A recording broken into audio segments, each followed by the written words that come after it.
Jason drove there thinking the job would be quick. It was just one dead camera. He assumed he only needed a fresh battery, then done. Jason is a 30-something trail technician in Michigan who was sent outside Traverse City for a job, one that turned into a nightmare. When he got there, the housing had been smashed, a tuft of coarse fur hung in the splintered wood, and something answered from the trees with a low noise that didn't sound right. He walked away with a corrupted SD card and a small scrap of fur in a bag. And this is where everything breaks from what you're expecting. So hold on tight and shift yourself into low gear, because you're going to need the extra torque to hear what you're about to hear, a story you never thought possible. Jason rolled his truck down the gravel and killed the engine. The whole body had been clattering like nobody's business. Camera number 13 had been offline for 2 nights. He had a spare housing and a replacement battery. He told himself it would be quick. That's the thing about nights in the woods. You tell yourself that to keep fear from getting ahead of you. He hiked in with the beam of his headlamp cutting a white tunnel through the dark. Branches scraped his jacket, and every now and then a small animal made a run for the brush. He knew the route. A log across the stream, 2 paces left at the birch with the white scar, then down into the hollow where the camera sat on a broken post. He moved fast because he wanted the job done and the heat of his truck seat back under him. When he found the camera, it was down, smashed to one side like someone had hit it with a hammer. The housing was cracked, the lens splintered, batteries chewed out, pins bent. The SD card was still in the slot, face up in the mud, and something had dragged along the post. Fur, caught on the splintered wood. He crouched and picked at the clump with his gloved fingers. It was coarse stuff, darker than deer hair, thicker than the stray dogs that sometimes wandered the trails. That small thing made his stomach tighten. He set the ladder near the post and climbed, working quick hands by habit. The backup battery slid into place wrong. He had to laugh at himself, but the sound didn't sit right in the trees. When he pulled the SD card and clicked it into the reader on his tablet, a string of corrupt files showed up, static, and then one frame that was barely more than a smear. He saved it anyway, thumbed it an inch at a time until the smear looked like something crouched. There were prints in the mud nearby. He crouched, measured them with his tape the way he'd learned to measure fallen log spans, heel to toe, width across the ball. They were long, narrow, and deeper at the heel, and they trailed off in a way that suggested an upright gait. He saw claw marks on a sapling up high, the kind a bear would leave way below their reach, but these were scratched at shoulder height, too high for any of the critters locals usually blamed for busted cams. He pocketed the clump of fur and the card, zipped his jacket against the chill, and told himself the usual things. Maybe a homeless person had used the post as a fire pit, and a dog had been nearby. Maybe some idiot had taken a swing at the housing for fun. Those are the stories you can live with. But the scratch marks, the hair, the prints, they lined up in a way his brain didn't want to explain away. Something had been here that walked differently. He moved out along the trail faster, the woods closing in. The sound of the gravel under his boots felt too loud. Halfway back, he heard it, a sound that stalled him like a hand on his chest. Not a bark, not a howl. A low, prolonged noise that slid from a growl into a pitched whistle and back, like someone trying to make animal noises with their throat. It stopped when he froze. He listened for other noises, for vehicle lights or dogs, but the only reply was the wind picking up and leaves rubbing together. He clicked his headlamp off on impulse. When he breathed, the air smelled like wet leaves and copper. He waited and the sound started again, closer now, moving parallel to the trail. Something was out there walking on 2 legs and keeping time with his steps. He remembered the prints and the high scratches on the sapling and realized how wrong it all felt. He shone the light briefly between trunks and saw a silhouette step into the beam. It was tall, too tall for a man, with a hunched shoulder and long forearms that hung like someone who spent all day reaching. It held itself upright like a person, but the head was wrong. It tapered into a muzzle. For a second, they regarded each other. The thing tilted its head like a dog listening, and his skin crawled at the intelligence there. Then a twig snapped somewhere to his right, soft, deliberate. He spun, clicked his light back on, but it was empty. He started toward the truck, a calculated walk that tried to look casual, but the sound of his boots was treasonous. Behind him, the trail hummed. The sound again, closer. He didn't run at first. He wanted evidence, something he could show. He reached down and grabbed his phone to record, a habit that felt almost childish against the thing in front of him, but at least it would be something. The phone lit his palm, and when he lifted it, the trail ahead was empty. Not a leaf out of place, nothing to show where the prints had gone. Only the high scratches on the sapling and a smear of dark on a rock that could have been blood or wet clay. By the time he slid into the driver's seat, hands numb in a different way, his palms shook so hard he had trouble starting the engine. He kept glancing at the tree line in his rearview mirror, expecting to see a shape moving slowly along the trunks, watching him. He drove out without headlights at first, then flicked them on when he hit the road. At the ranger station, his voice sounded smaller than he felt when he tried to explain the prints, the fur, the noise. They swapped stories, shrugged, wrote it down as disturbance, unknown. He left with the card in his pocket and the clump of fur hiding in a plastic bag, and the feeling that the woods would never quite be right again. Jason told himself he'd go back with backup, a ranger, maybe a trapper.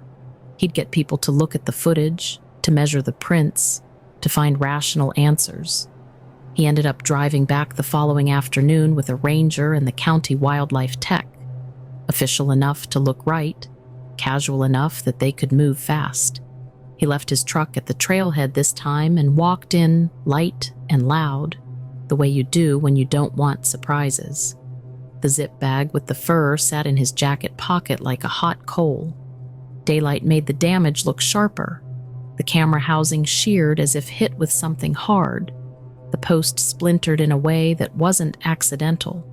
The wildlife tech knelt, ran his fingers through the mud, and said words that pulled the color out of Jason's face. Too narrow, too long. Heel deeper than toe. Tracks carry forward like someone walking upright.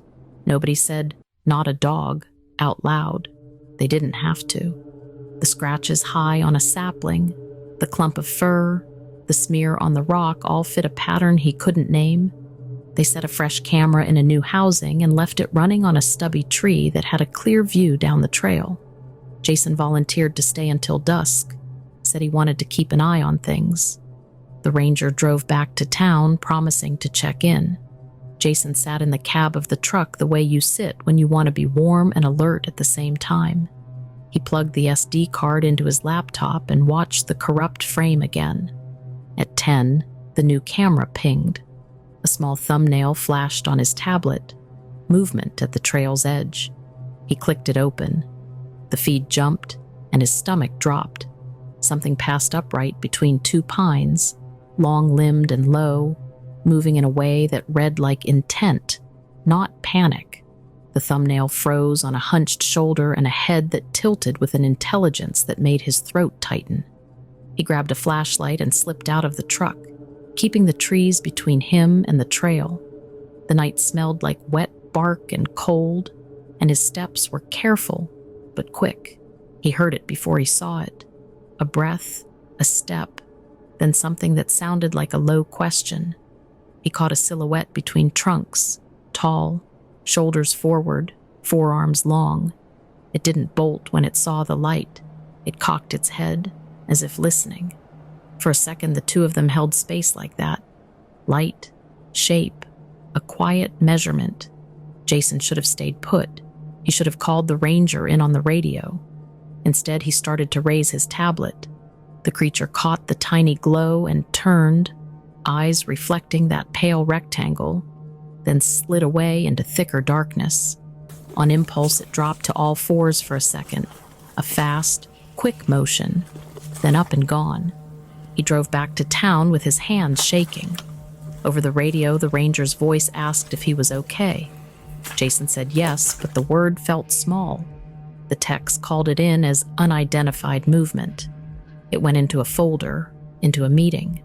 But in his head, the image stuck. A head that was not wholly animal and not wholly human. They brought in more help. The county put a trapper and extra cameras on the case. The trapper listened to the descriptions and took them seriously. They put cameras on poles, set motion sensors, baited a trap, and closed unofficial trailheads with tape. People in town noticed and started asking questions. Each morning, the teams found new prints that led into denser trees. Cameras returned low-resolution clips, or nothing at all. Once a camera was found cut open and the SD card taken, there was no obvious sign of vandalism, just a clean removal. The wildlife tech inspected a smear and said it smelled like iron. The trapper walked the area, measured prints, and shook his head without offering an explanation. Small things started happening to Jason. Headlights idled near his house in the middle of the night. He found a blank Post-it stuck to his windshield. There were scratches on his truck bed he didn't remember getting. He woke up with a metallic taste in his mouth and a low sound in his head he couldn't place. But he couldn't stop. Jason kept going back. He wasn't doing it to prove anything to the county. He wanted to know whether the thing was dangerous and whether it was real. He set cameras at the spots that had shown movement, left the truck running so he could stay warm, and slept in the seat. At 3 a.m, a motion alert woke him. He zoomed the frame until it broke into pixels and saw a face leaning into the light. Features that were not quite human, not quite animal. On the tablet, the face leaned into the light. Features weirdly settled between two things he'd known all his life. For a quick moment, Jason felt the old, stupid pull, the part of him that wanted to put boots on and walk back the trail, to turn a blurry frame into something solid so he could file it away and finally sleep. He shut the tablet and the urge didn't go. It tightened, making his palms sweat. He gripped the wheel, thinking through the practical risks. He was alone. The cameras had been tampered with. The trap had been messed with. And nobody had a sample they could actually test. The thing had shown it could come and go where the cameras were. And when he pictured himself stepping out into that black, the picture in his head was the frame on the screen, eyes holding him steady, not afraid. That changed everything. He left the tablet face down on the passenger seat, zipped the jacket over the zip bag with the fur, and sat with the engine idling until his hands stopped trembling. There was a sound on the roof, a single, soft knock, and for the first time he let himself admit how small and exposed he was. He could go back. He could follow it into the trees and force an answer. Instead, he started the truck, pulled onto the road, and drove away. Behind him, the trail was quiet. Ahead, the files and the hair and the prints sat in folders that might never mean anything. He did not know if finding it would even give him enough proof, and it might even end him. So in the end, he decided to give up the chase and move on with life. He even cracked a small smile as he slowly put the truck into gear and rolled it forward down the dusty gravel road. It was early May, a couple years back, and Wes was up at his family's old cabin in Vermont for his yearly duty of getting it ready for summer. The old place had been in his family since way back in the 1800s, when his great-great-grandparents first settled the land. At first, he was a bit unsure about sharing his story with us, but eventually he did, and I can't tell you how amazing it is. Here it is, in his own words. Every spring, it's my job to get up to our cabin a couple weeks early before the rest of the family arrives and do a deep, top-to-bottom cleaning. It's a super rustic log cabin out in the middle of the woods, miles from the nearest town, but close to a state park. The place gets closed up tight all winter to protect it from severe Vermont weather. and critters possibly getting inside.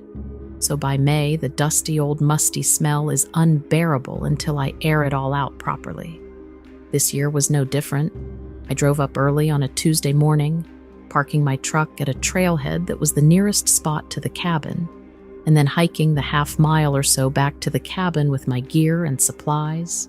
Got myself settled in and started right into the cleaning routine I've done a million times before. Washed down every surface, mopped the floors, cleaned out all the kitchen cupboards, and got the old fridge running. That type of thing.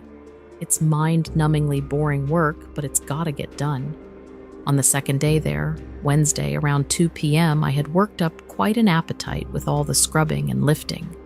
I was in the kitchen area when my stomach started heavily rumbling. I hadn't brought much food, just some snacks, because I'd be heading back to town soon to really stock up on supplies for when the whole family arrived for the summer. So I'm digging around in my pack trying to scrounge up something to eat for a little lunch.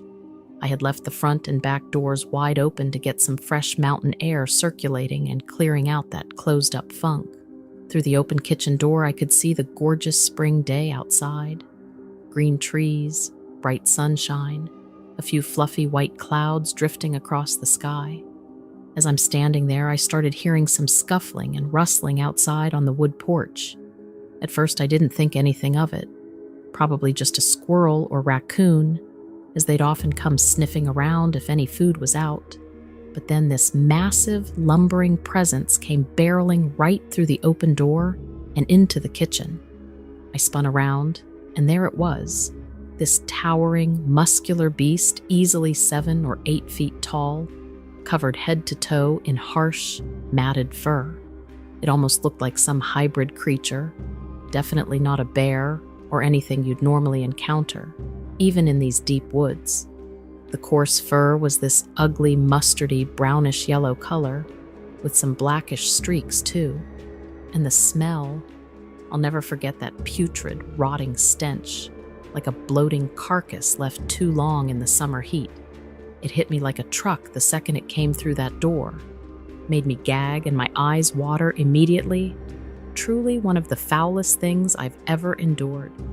This thing's face is what really prevented me from comprehending what I was looking at. It didn't have any normal features you'd associate with an animal, just hard to describe. Its face was all scrunched up and wrinkly, with these beady black eyes and a mouth full of huge, jagged fangs constantly gnashing together, more like a nightmarish monster than anything from the real world. In that first split second of laying eyes on it, I just froze completely solid in shock and disbelief. Couldn't move, speak, or really even think. I just stood there watching this creature lumber further into the kitchen. It didn't seem aware of me yet since I was hunched over wiping the floor, but it was dragging itself along, grunting and wheezing as it stuck its deformed snout into all the cabinets and corners, clearly looking for any food. Those first few moments felt like an eternity, but eventually I managed to open my mouth and let out a high-pitched, blood-curdling scream. As soon as that scream ripped out of my lungs, the beast's head whipped around and it locked eyes with me. I was frozen in place again, figuring I was about to become this thing's next meal. Its beady black eyes bored right through me as it opened its grotesque jaws and let out a deafening roar that shook the whole cabin. Strands of saliva and stinking spittle flew from its mouth, splattering across the kitchen. I could see now those jagged yellowed teeth were each easily the size of my fingers. This couldn't be real. It was like a monster from some cheesy 1950s horror flick had manifested in my grandmother's kitchen. The sound finally snapped me out of my stupor. With no other options, I grabbed an ancient metal skillet off the stovetop and hurled it at the beast's head as hard as I possibly could. Cooking supplies were about the only defense I had in there. The skillet clanged off its brow, not even staggering it, but creating just enough distraction for me to turn and sprint out of there. I could hear its thunderous footsteps giving chase as I tore out the back door and into the overgrown backyard area, trying to put anything I could between me and that unholy messenger from hell. Roots and rocks were tearing at my shins and calves as I sprinted wildly with no plan except to get away. After a few agonizing seconds, I risked a glance over my shoulder. Thankfully, I had opened up some distance between us, but I could still see its humongous, hunched-over frame crashing through the brush in pursuit. It stopped only to sweep its knuckles along the ground and let out these guttural roars and howls that chilled what little blood was still flowing. I put every ounce of energy into running, zigging, and zagging through the dense forest, swatting away branches and shrubbery as my throat was stripped raw from screaming. Finally, I came tearing out of the trees, ending at the Park Service trailhead, a mile from the cabin itself. My truck was still parked there, keyless entry pad on the door thankfully exposed. I managed to get the door open and inside just as I heard another deafening roar echoing unnaturally through the forest behind me. I threw myself across the bench seat, slammed the door shut, and punched the keyless start button. The engine cranked over a couple times before finally roaring to life. Didn't even have time to buckle up before I threw it into drive and peeled out of there, rocks and dirt kicking up everywhere. In the rearview mirror, I could see that hellish monster come bursting out of the tree line, pursuing me full speed on all fours like some kind of demon chimpanzee. It was moving inhumanly fast, animalistic screeches ripping from its throat. I planted the pedal to the floor as the needle jumped past 60, old pickup truck fishtailing down that gravel park road. A few agonizing minutes later, I had made it to the main highway without that thing on my tail anymore. Didn't stop driving until I reached the next town over, something like 40 miles away according to the odometer. My shirt and jeans were drenched through with sweat, hands still shaking on the steering wheel. Went straight to the local police station, frantic and frazzled as I tried explaining to them what had happened. They must have thought I was insane the way I was rambling about monsters and screeching beasts in the woods. I demanded they send armed officers back to the cabin to hunt down whatever that was.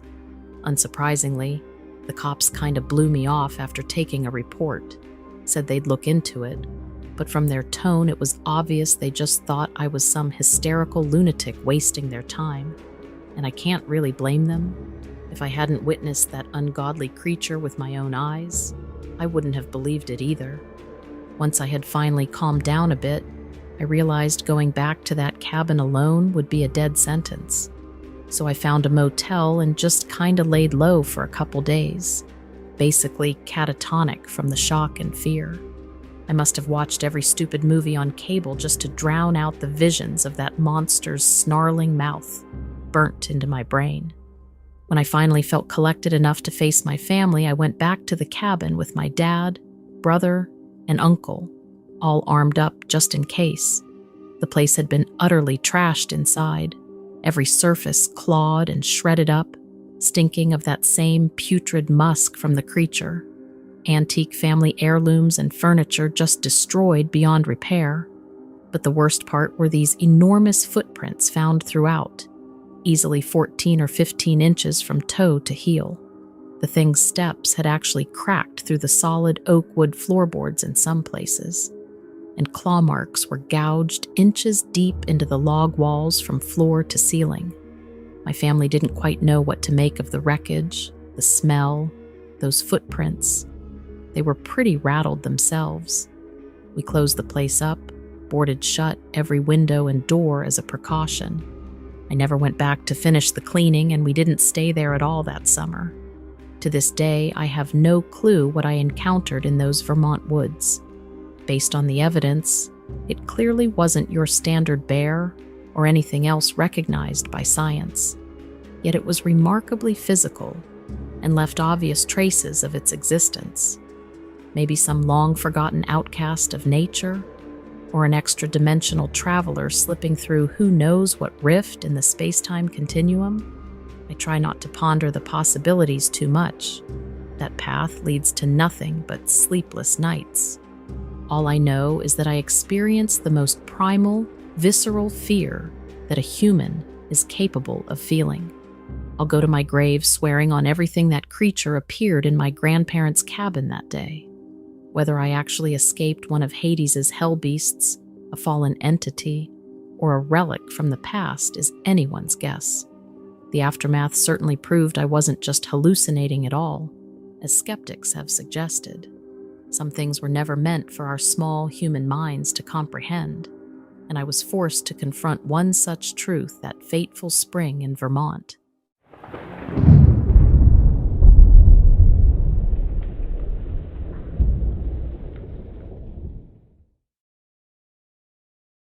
It was a warm Saturday morning in early June when Derek was out in his backyard clearing away some brush and overgrown bushes. His property in Perry County, Ohio, backs up to a small patch of woods, maybe 5 or 6 acres. Nothing too big, but he said there were enough trees and undergrowth for all kinds of critters to make their home back there. Next up is his story, and it is one that will keep you looking over your shoulder, especially if you ever find yourself in rural Ohio. So I had been out there working for a couple hours already, just chugging away with my handheld saw, getting a decent sweat going. I was in the middle of sawing through this one thick branch when suddenly there was this extremely loud snapping sound that seemed to come from the tree line over by the woods. It made me jump and I stopped sawing right away. I stood there silent for a minute, listening to see if I could hear anything else. At first, I didn't notice anything out of the ordinary, just typical forest sounds, some birds chirping, a few squirrels skittering around. But then I saw movement through the trees, about 40 or 50 feet into the woods. Something was moving between the trunks and bushes, and it didn't look like a small animal. At first, I thought maybe it was a deer, since we get those passing through the area pretty regularly, especially in the early morning and evening hours. But as I watched it more closely, I realized this was definitely not a deer. First of all, it was much bigger than any deer I've ever seen around here. If I had to put a size estimate on it, I'd say it was easily 7 feet tall, maybe even 8 feet, and it was walking upright on 2 legs like a person, not on 4 legs like a deer. The body seemed extremely thick and bulky, with this grayish-colored fur covering its entire frame from head to toe. The arms were long and looked very muscular, with the hands hanging down close to the knees. As it turned its head from side to side, I could make out some pointed ears sticking up through the fur on top. I couldn't believe what I was seeing, looking at this thing moving slowly through the woods in an upright stance. My mind was racing 1,000,000 miles a minute, trying to make some sort of rational sense of what I was witnessing. Maybe it was some sort of escaped exotic pet, but the more I studied its movements and size and body shape, the more I knew that none of those could possibly be the explanation. This was something else entirely, something I couldn't begin to rationalize or understand.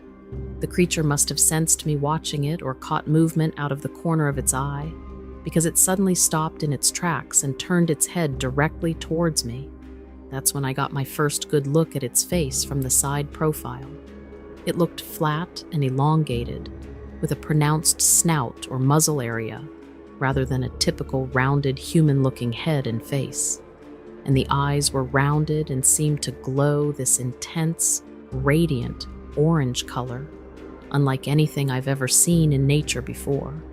We just stayed like that for about 10 or 15 seconds, me and this creature locking eyes with each other, neither of us moving a single muscle. It felt like time had stopped entirely in that moment. I couldn't breathe. I was so transfixed by whatever the hell I was looking at. Then, without any warning whatsoever, the thing suddenly opened its giant mouth and let out this roar that I can only describe as utterly deafening and bone-chilling. The sound made my entire body seize up and every hair on my arms and neck stand straight up. It was so powerful and loud that I could feel it vibrating in my chest.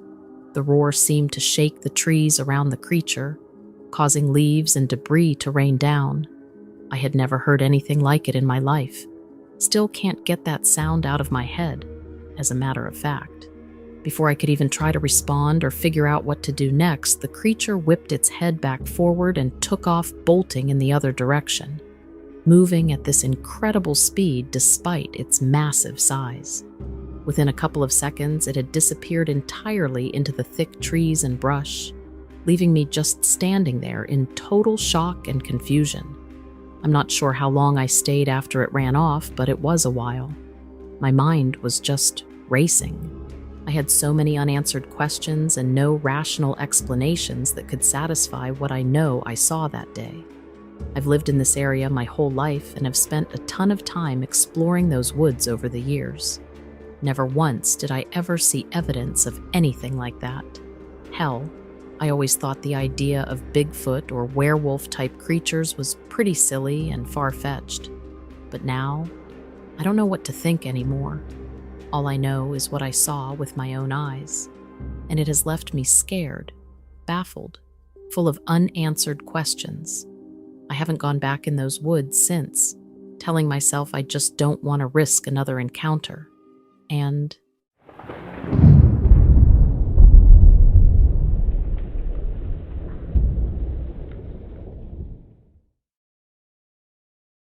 being a park ranger in the Great Smoky Mountains is a pretty sweet gig most of the time. I get to spend every day out in nature, keeping an eye on things and helping folks explore these beautiful old forests and trails. After 12 years on the job, I've gotten to know this place pretty well. Most nights I'll hop on the quieter trails after dark to make my rounds, using my flashlight to look for any campers breaking regulations or critters causing trouble. The woods can seem pretty spooky at night, but I've never really been a skittish guy. I know what sounds and movements to expect from all the typical wildlife. Last month, though, I came across something that shook me up more than anything else in my 12 years.